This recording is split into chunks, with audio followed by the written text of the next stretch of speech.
Mga kapuso, mula sa ati-atihan costume hanggang sa inang bayan dress, hindi nagpahuli ang ilang celebrity kids para sa paggunita sa buwan ng wika. Yan ang chika ni Nelson Canlas. Ngayong Agosto, proud na inirampa ng ilang celebrity kids ang kani-kanilang kasuotang Pilipino para sa buwan ng wika.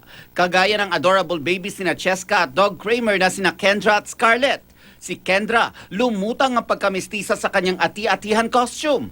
Dalagang Pilipina ang hashtag na ginamit ni Yasmin Curdy nang i-post niya ang video ni Ayesha na kompleto acting pa habang tumutula.